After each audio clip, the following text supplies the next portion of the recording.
Good morning, నేను Rajesh. Welcome to news analysis. ఇక ఆంధ్రప్రదేశ్లోని వైఎస్ఆర్ కాంగ్రెస్ పార్టీ అధికారం కోల్పోయిన తర్వాత కొంతమంది సీనియర్ నేతలు పక్కచూపులు చూస్తున్నట్లు తెలుస్తుంది. గత 2 రోజులుగా ప్రచారం జరుగుతుంది. కొంతమంది వైసీపీకి చెందిన మాజీ ఎమ్మెల్యేలు కావచ్చు, మాజీ మంత్రులు కొందరు బీజేపీలోకి టచ్లోకి వెళ్ళారు. బీజేపీలోకి చేరేందుకు రెడీ అవుతున్నట్లు తెలుస్తుంది. అందులో ముందు వరుసలో మాజీ మంత్రి విడతల రజని ఉన్నట్లు తెలుస్తుంది. ఇప్పటికే చర్చలు జరుపుతున్నట్లు తెలుస్తుంది. ఇక దాంతోపాటు ఇటు విజయసాయిరెడ్డి కూడా బీజేపీలో టచ్లోకి వెళ్ళారు. బీజేపీ పెద్దలతో టచ్లో ఉన్నారు, ఆయన మాట్లాడుతున్నారు అనేది మరొక చర్చ జరుగుతుంది. సో నిజంగా మరి బీజేపీలోకి వైసీపీ నేతలు వెళుతున్నారా, జగన్మోహన్ రెడ్డి పంపిస్తున్నారు అనేది ఒక చర్చ జరుగుతుంది.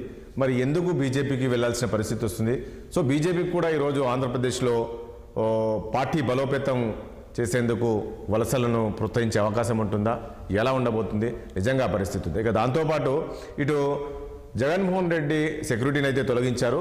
కేవలము ఎమ్మెల్యేకు ఏదైతే సెక్యూరిటీ ఉంటుందో 1+1 ఆ యొక్క సెక్యూరిటీని మాత్రమే ఉంచారు. దీంతో ఆయన ప్రైవేట్ సైన్యాన్ని ఏర్పాటు చేసుకున్నట్లు తెలుస్తుంది. దాదాపు 50 నుంచి 60 మంది ప్రైవేట్ సెక్యూరిటీని ఏర్పాటు చేసుకున్నారు జగన్మోహన్ రెడ్డి అని తెలుస్తుంది. మరి ఎందుకు అంత ప్రైవేట్ సెక్యూరిటీ అంత అవసరం ఏమొచ్చింది?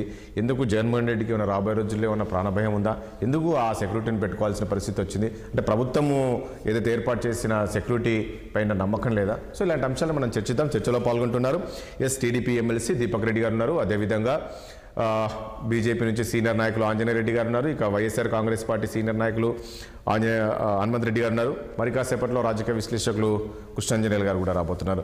ముందుగా ఆంజనేయ రెడ్డి గారు మీ దగ్గరికి వద్దాం. నేను ఇంతకుముందు అన్నట్లు నిజంగా వైఎస్ఆర్ కాంగ్రెస్ పార్టీ నేతలు పక్కచూపులు చూస్తున్నారా? నిజంగా బీజేపీలోకి వెళ్తున్నారా? బీజేపీలోకి వెళ్తున్నారు వీళ్ళందరూ కొందరు అని చెప్పేసి చర్చ జరుగుతుంది. రాజకీయ వర్గాల్లో చర్చ జరుగుతుంది. అందులో విడతల రాజని ముందంజలో ఉన్నారు. ఆమె ఆల్రెడీ టచ్లోకి వెళ్ళింది అని చెప్పి చెప్తున్నారు. నిజమేనా? ఆ పరిస్థితి ఉందా? ఈరోజు బీజేపీలోకి వెళ్ళే అవకాశం ఉందంటారా? తీసుకుంటున్నారా? రాజేష్ గారు, మీకు చర్చలో పాల్గొంటున్న దీపక్ రెడ్డి గారికి, హనుమంత్ రెడ్డి గారికి, పాల్గొనబోయే కృష్ణాంజనేయులు గారికి, వీక్షకులకు అందరూ కూడా అందరికి నమస్కారాలు. నమస్తే అండి.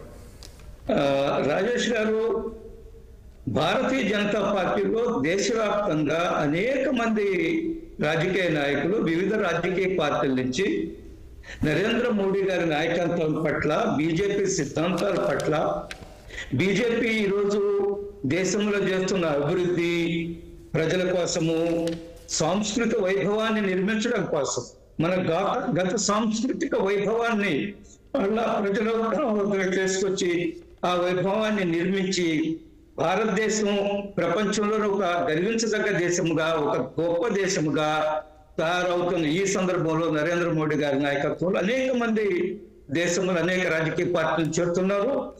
డయామెట్రికల్లీ ఆపోజిట్, పూర్తిగా బీజేపీ సిద్ధాంతాలకు వ్యతిరేకంగా ఉన్న కొంతమంది అనేక మంది నాయకులు కూడా రియలైజ్ అయ్యి వారి విషయాలు తెలుసుకొని, ఉదాహరణకు వెస్ట్ బెంగాల్ లో చాలా మంది బీజేపీలో చేరారు, కమ్యూనిస్ట్ నాయకులు కూడా, సాధారణ కార్యకర్తలు కూడా. కాబట్టి దేశమంతా భారతీయ జనతా పార్టీ వైపు చూస్తున్నారు, భారతీయ జనతా పార్టీలో చేరుతున్నారు. ఇందులో ఎటువంటి అనుమానం అది కాదు. అంజనేరెడ్డి గారు, ఇప్పుడు నేను ఇంతకుముందు అన్నట్లు నిజమేనా?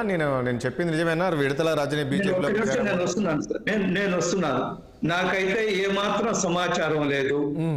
మా పురంధేశ్వర గారికి, రాష్ట్ర అధ్యక్షులు లేదా జాతీయ నాయకత్వానికి సమాచారం ఉందో లేదు నాకైతే తెలియదు. ఇంకొకటి ఏంటంటే విషయం ఏమిటంటే, విజయవాడలో ఉండుంటే వస్తే ఆహ్వానిస్తారా అని ఒక నిమిషం, అదే పార్టీ, అది నేను నిర్ణయం చేసేది కాదు. పార్టీ నాయకత్వం నిర్ణయం చేస్తుంది, కేంద్ర నాయకత్వం నిర్ణయం చేస్తుంది.